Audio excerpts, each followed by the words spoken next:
Look how happy they were. This city was better off with us. This city deserves a change. How are you, dear fellow? I'm crushed. I haven't quite recovered since. Sunday morning when I got around to the event that was Born Again. I haven't quite recovered. You're in need of being born again now, after you've been killed off. Look how sad he looks. Oh, man.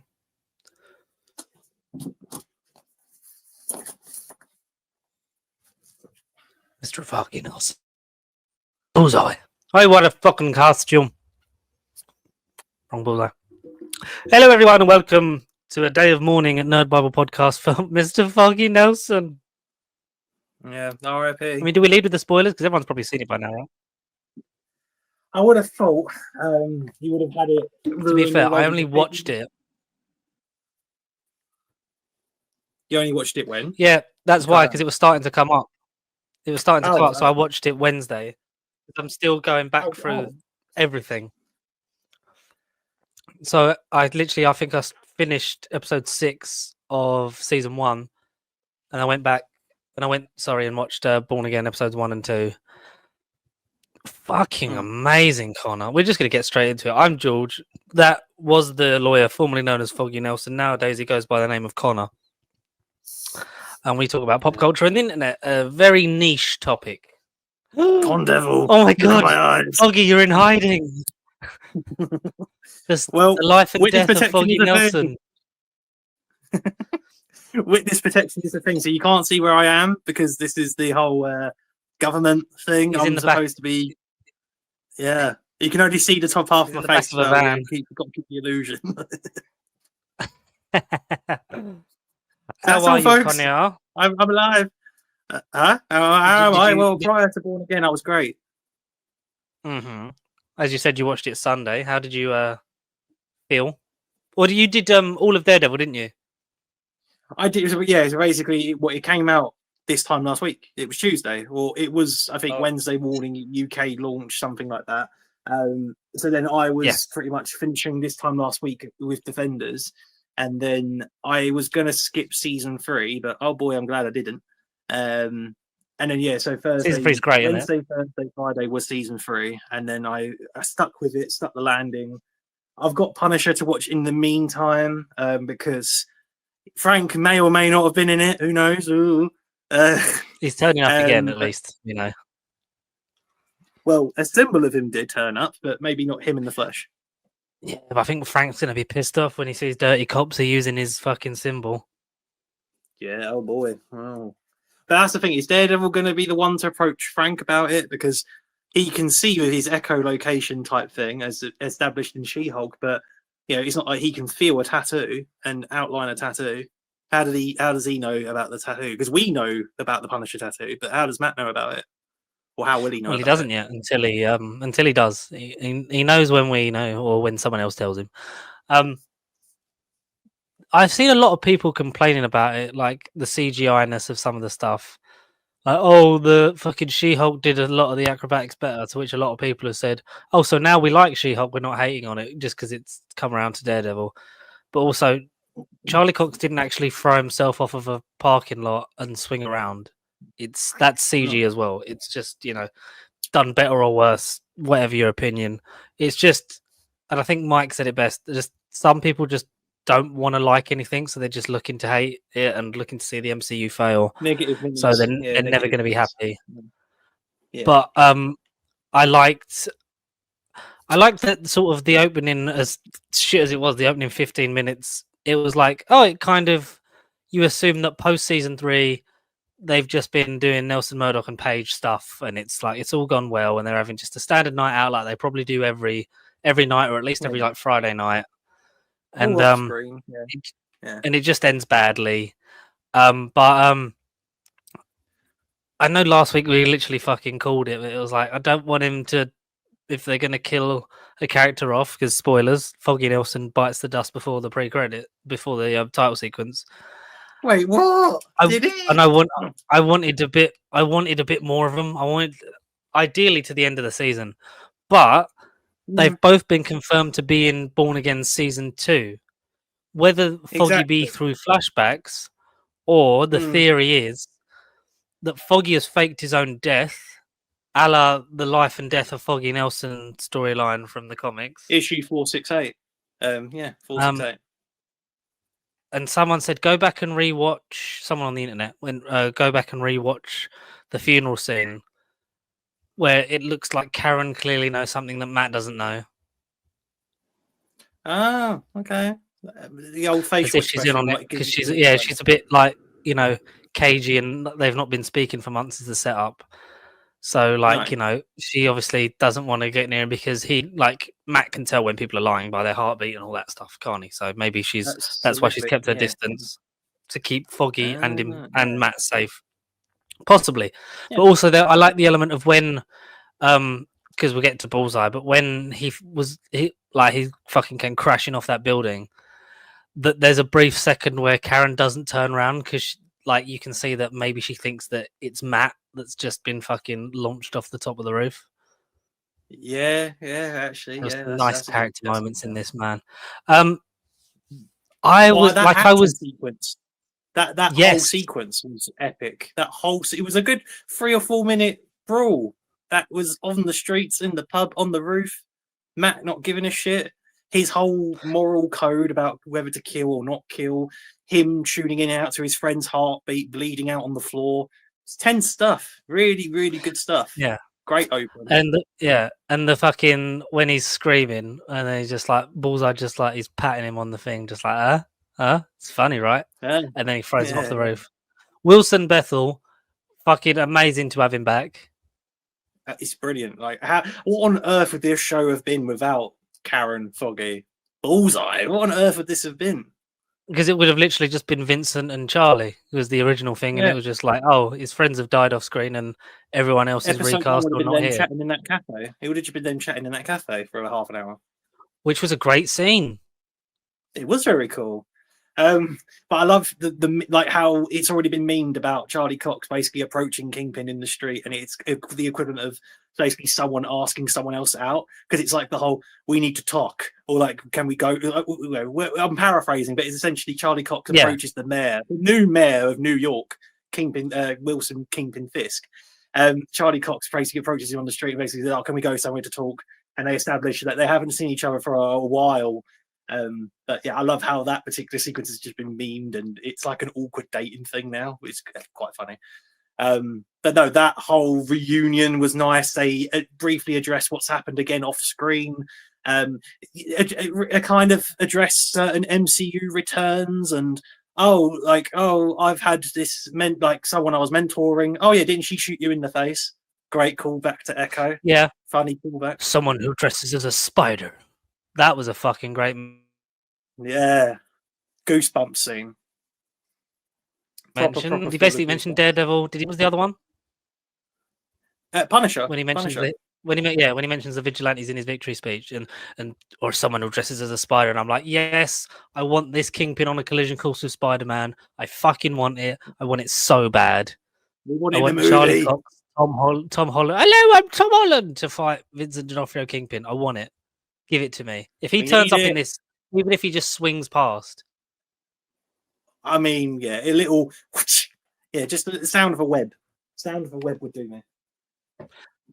like there's so much life in it, and it feels like the Netflix show just baked a bit more, and like we've just sort of come back to it after a little while. Yeah, it's not perfect, and it's not exactly how it was, but it's a world that's gotten older and wiser and had more things happen to it, and now everything that's happened in it is actually canon, so it matters. So it's all fucking good, man. And just Charlie Cox, What? 10 years on from first playing Matt Murdock Daredevil, is still finding Yeah. new ways to emote. He's finding new layers to this character. And this is only 2 episodes in. And for people that said it was absolute fucking shit, like for 2 episodes, it's done so much. And there is still 7 more It's episodes to come. Yeah. And I can't wait. I think as far as a 2-episode premiere, like that seems to be a thing with like over the last couple of years. This is by far the best 2-episode premiere we've had. And for once, I feel like episode 1 overall, again purely because of shock value, was, I'd say, the individual better episode. Even though episode 2 didn't feel like a part 2 to the cliffhanger. Episode 1 very much had its ending. Episode 2 was very much more of a loyal case and involving a certain white tiger, and it kind of had its own Yeah, he was great as well. Yeah. Camar de los Reyes, I believe, is either the actor or that's the character's name. I can't remember off the top of my head. Apology if I got that one wrong, but the ending to episode 2 felt more of a cliffhanger than episode 1. But not a cliffhanger in the sense of, oh no, we need to know what happens next because of this certain plot development. But you literally are just like, holy fuck, both of those episodes were awesome. I want to see it right now. That whole end of episode 2 was also quite elite. Episode 1's high at the beginning was amazing. Episode 2's ending was just as high and just as much of a rush. Just incredible, I thought. Nope. No, honestly, if you people haven't watched Daredevil Born Again, what have you been doing? Where have you been hiding? Essentially, it's season 4. There's no Disney Plus corporate reboot. It's just them back in action, as if we've somehow not missed 7 years worth of footage, and it picks up things right where they left off. The right things get addressed. Development and intrigue is very high for this new season, and any episode could be about anything right now, and it's freaking 10 out of 10 so far. It's a shame because now we've got less weeks of it being back. Like we've got 6 weeks now because there's another double coming up in episode 5 and 6. So, and it, like you say, like the first 2 drop in like that. It's definitely the better end of it. Normally, one of the episodes isn't as great, so they'll kind of pair that with another one, or like with WandaVision, it was here's the 2 black and white episodes for people that can't concentrate on anything that's not in color. Just get that out of the way, and then from next week it's in color, kind of thing. Doctor Who, like you had Space Babies, which was essentially like a puddle of baby sick, and then you had Devil's Cord, so it was like but look, here's the good one straight after, which is fine, but just maybe swap them around and have like fucking change the order up so you've got a better episode to kick off with to make people stay. Like I would have, if they'd have just dropped episode 1, I would have been just as happy. Like very with the output that we got. Yeah. I'm just gutted that there's only 6 weeks of it left. There's a lot of TV within the next like month or so. Like you've got Andor starts like a couple of weeks after Doctor Who, which is on the 12th.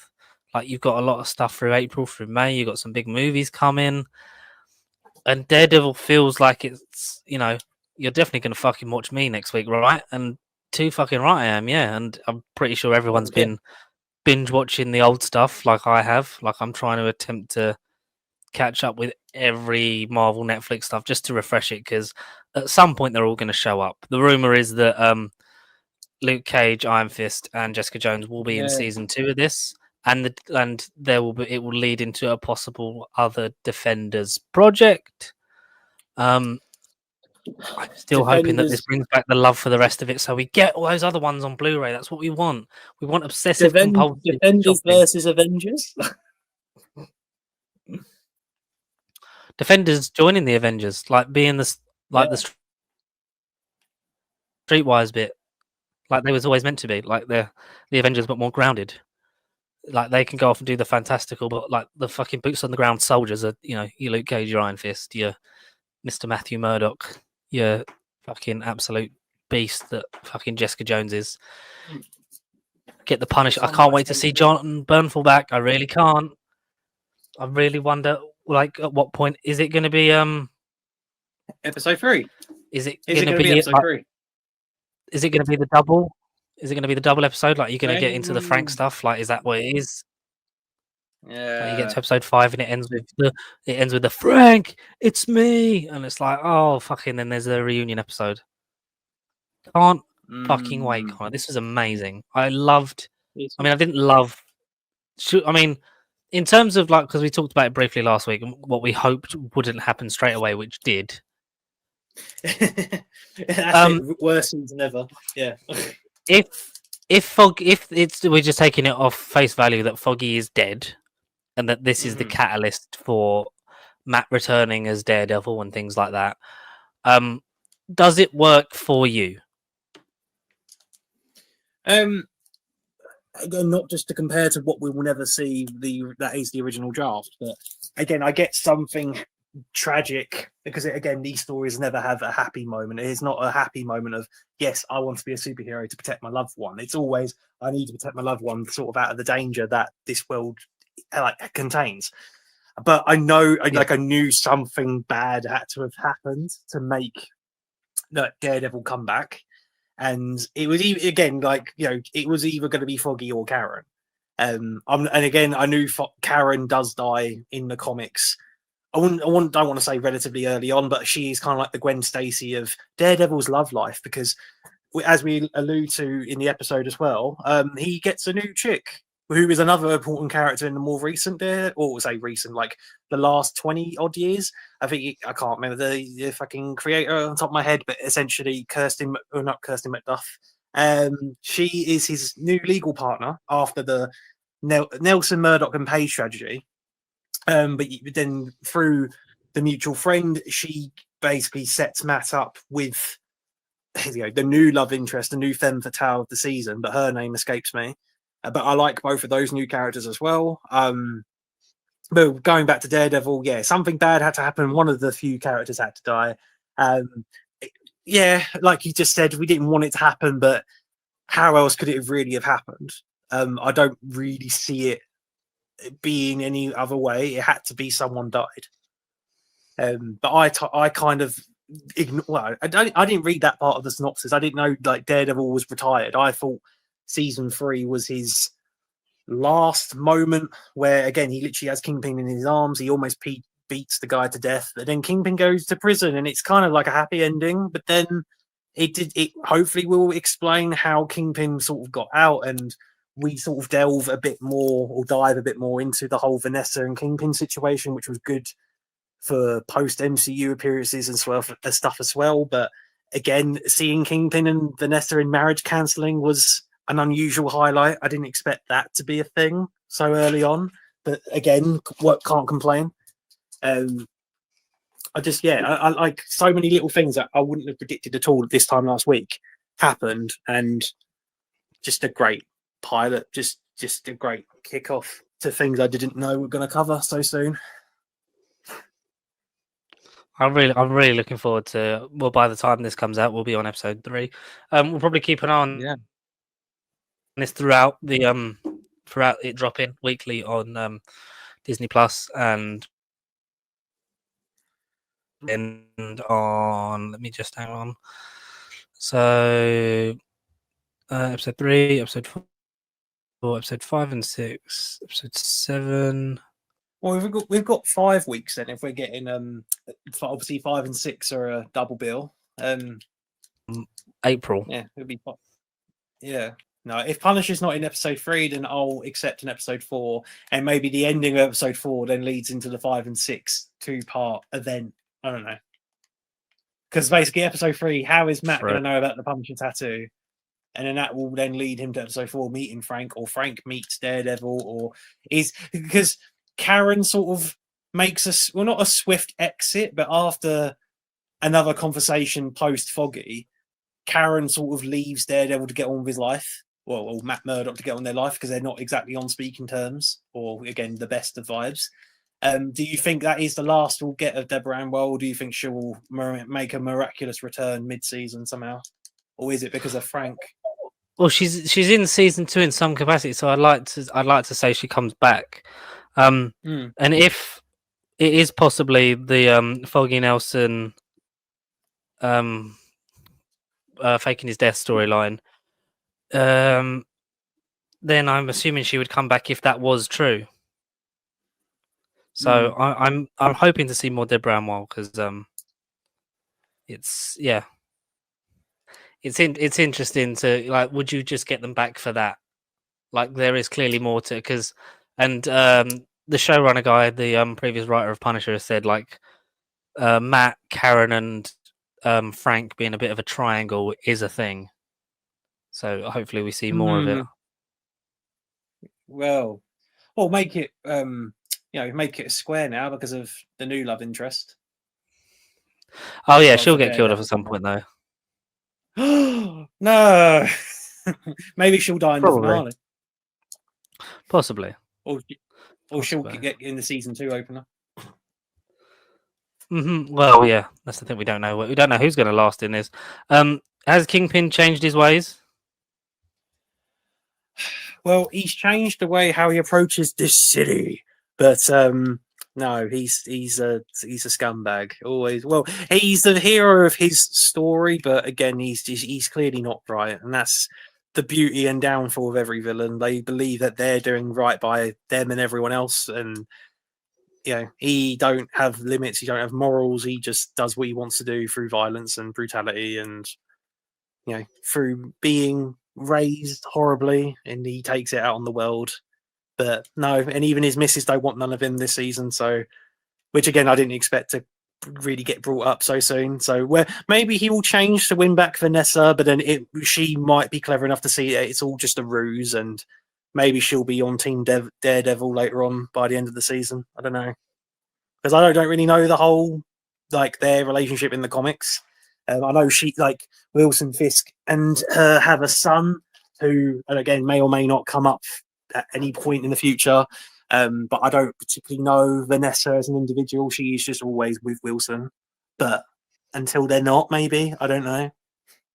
That's a bit of a grey area. Very true. But yeah, what would you rate it so far? I know it's only 2 episodes, but I'd say a solid 8. I was going to say 9 because there were so many little callbacks that I got during the Netflix rewatch that, again, they just put real good smiles on my face. So I'm going to give it a 9. The attention to detail was really breathtakingly. It was really breathtaking considering so many random things got brought up. So yeah, like I say, you'll get to it when you eventually finish your rewatch. But you'll be like, oh, nice. I really can't wait. It's hard to fucking flick back between them, but I'm enjoying it, man. It's great to have it back. It's great to have it back, and long may it continue. Years of Daredevil. 90 more episodes, Morty. What else happened? Are you a a listener of other podcasts, Connor? I may be, but I might not be contracted to say. So basically, if you are a fan of a certain actor, Mr. David Tennant, he's not really been in much that you'd know. Probably he's a very small time actor, nothing sci-fi really. I know David Tennant, but who's David Tennant? Exactly. Who's Doctor Strange? He has a podcast. David Tennant does a podcast with, and he's done some fabulous guests over the years. But the last series of David Tennant does a podcast with was in 2020. I didn't realize until I looked earlier today. Season 1, 2019, season 2, 2020. And there was nothing for ages, so it's just one of those things. If it doesn't appear on my feed, I'm like, oh, it must have ended. The only thing that appears every week, apart from like Shag Married Annoyed and stuff like that, is Weekly Planet, which I'm still catching up on. But that's fucking episodes out every fucking couple of episodes a week. And then I think end of January, the David Tennant feed pops up with "Is this thing still on?" And then there's like a little trailer, and then we've had season 3 start of the David Tennant podcast 5 years after the last one, which was a lovely surprise. And so far, the guests have been Mr. Ben Schwartz. I believe during the Sonic 3 promotional tour. You got episode 2 was Jamila Jamil. And today, episode 3 was Mr. Russell T. Davis. Oh, wow. Wow. Yes. Okay. Yeah. So I listened to that this morning. That was it's a lovely listen. any podcast like that, industry wise, I'm fucking all over that like a tramp on chips. Um, Hmm. the It was an hour and 12 minutes long, I believe, which is a shame because they talk about they spoke for like about 2 hours, like in the podcast, which can be a figure of speech, but also we know these kind of ones, a lot of stuff's cut down so that it's just the good bits. If you're looking for stuff about new Doctor Who, don't bother because that gets a mention about 4 minutes from the end. So that's a real shame. Even more of a shame Oh, is fucking that it's a sin gets about 3 minutes before that, and that's about it. It's Russell talks about his life, his upbringing, it's like what got him into television, like starting his job at Granada and things like that, and then sort of going through the stuff he wrote. Um, there is a bit more of a mention of RTD1, and David recalls the story of when, for the first time in more detail of when he was offered the role of the Doctor.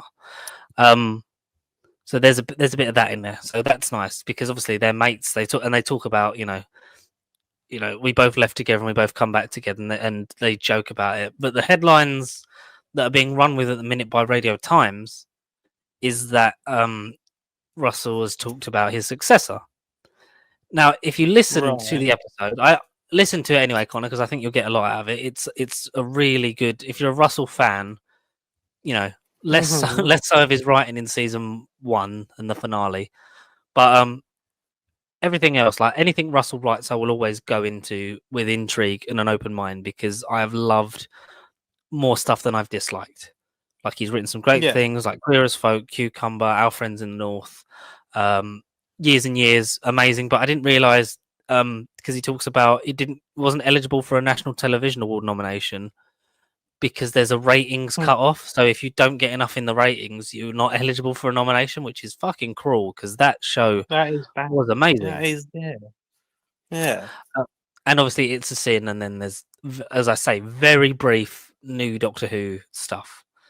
But obviously it came out on a day where people are going to jump on it, people are going to talk about it. Don't look for the Doctor Who stuff; it's not there. I've done it for you.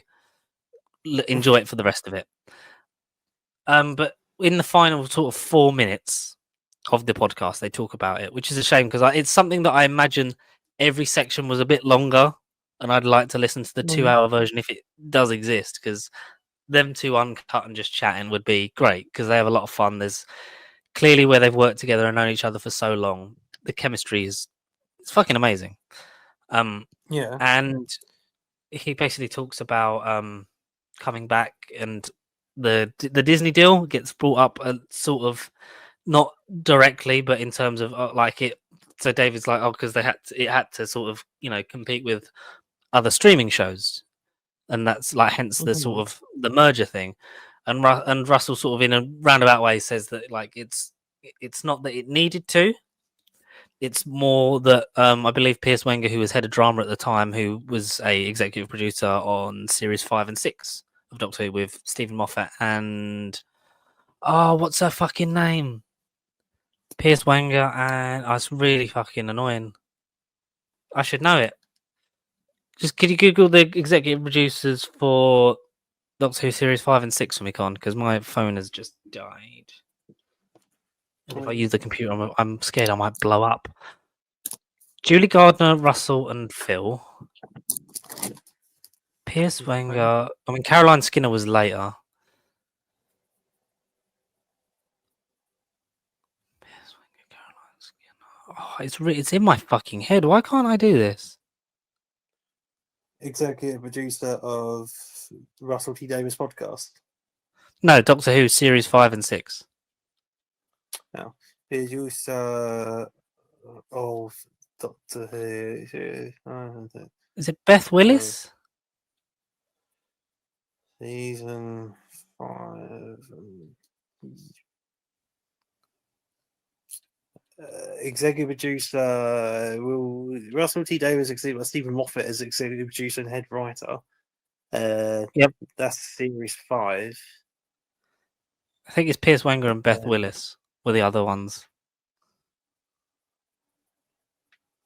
Yeah, Beth Willis was the executive producer. Yeah, just Beth Willis. Yes, lovely. Fucking got there in the end.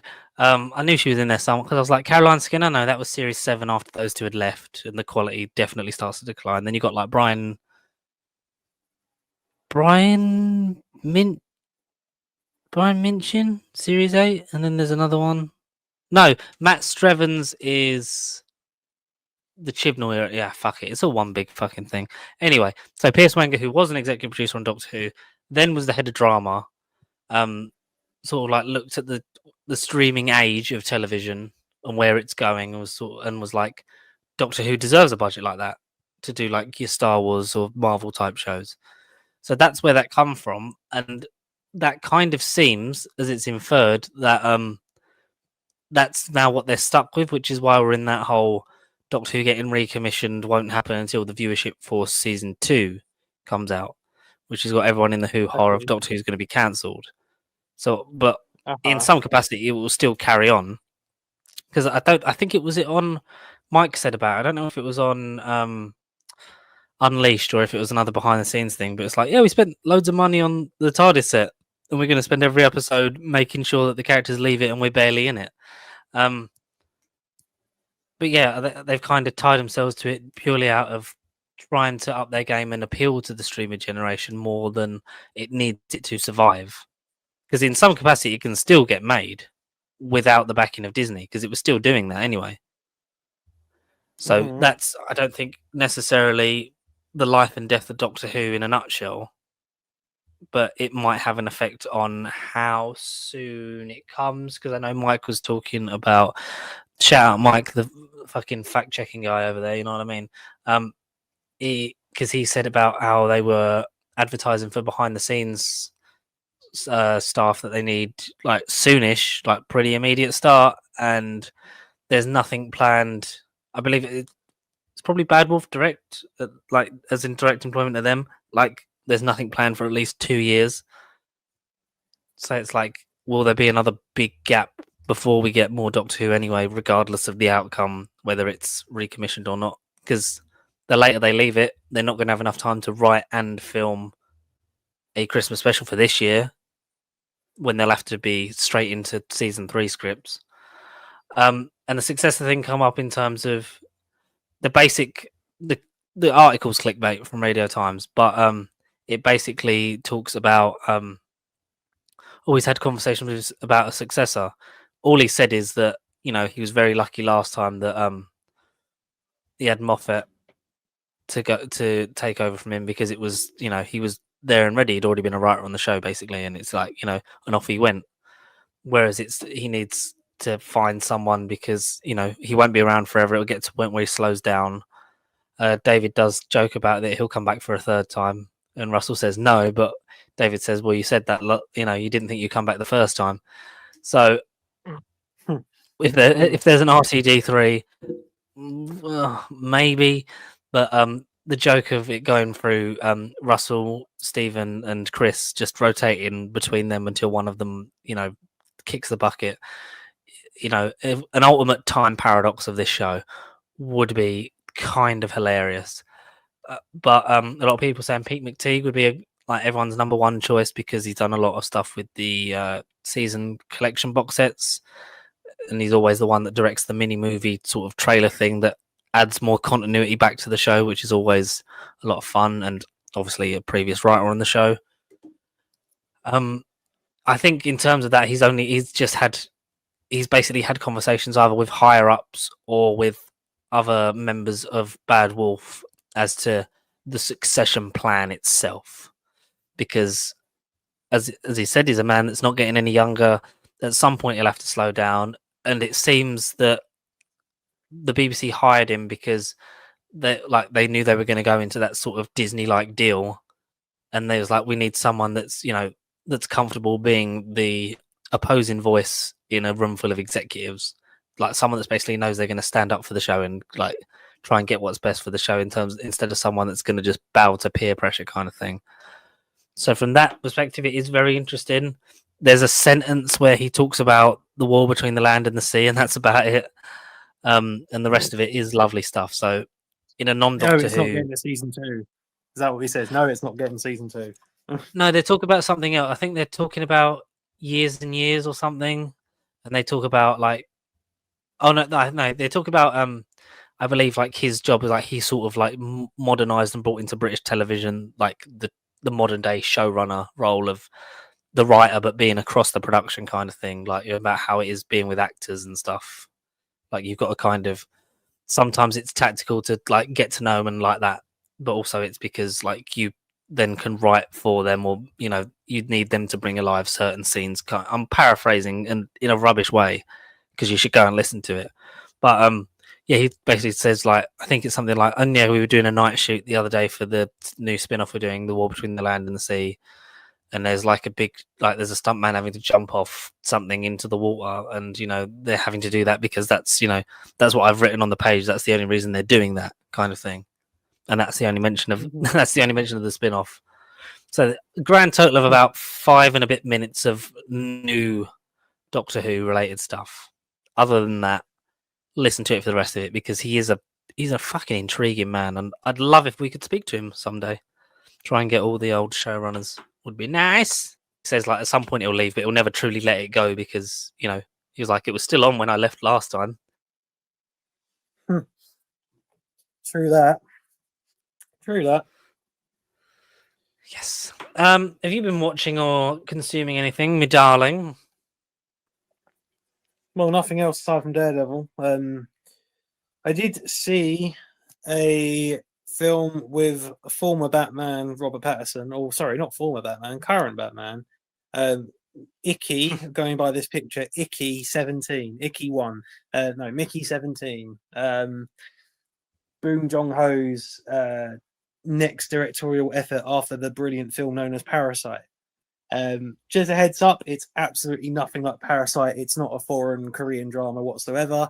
It's a sci-fi affair with quite a literal, like again, this isn't a spoiler because the trailer sort of like digests it and breaks it down for you. But Mickey 17 is the 17th Mickey, and no, there isn't a reference to a mouse at all. Robert Pattinson dies an awful lot in this movie, 17 times to be exact. But as I say, there are some twists and turns which I may have not been divulging anyway. I can't divulge, and it's a movie that if you can watch with people, I think it's good if you can just react together to what the movie has to offer. I'm not saying it wasn't good watching it on my own, but there were definitely some moments where I'm imagining see how it would be with certain mates and non-movie fans, how they would react to certain sequences. And in the third act, again, you start this film, you think it's one thing, you get to the third act, it's completely not it wasn't in my head at all where I thought the film was going to go.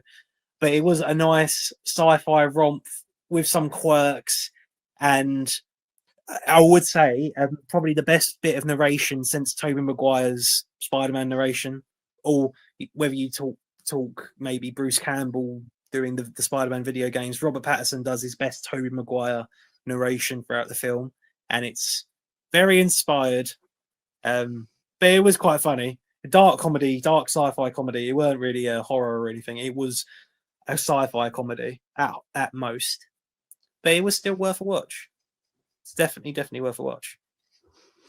Oh, cool. See it at the cinema? 1,000,000%, yes, 1,000,000%. Yes. How did it compare to Bong Joon-ho's last cinematic masterpiece? Well, it's that's the thing. It's nothing like Parasite. I got from the trailer it wasn't another foreign drama, but well, I'd say I'm not that I've watched any of Bong's other efforts before Parasite, but Parasite is the one that basically made him internationally known and got my eyes into foreign films anyway. So I owe Parasite on a pedestal. I put Parasite quite on a pedestal because it came out at an interesting time. It was actually just before the pandemic.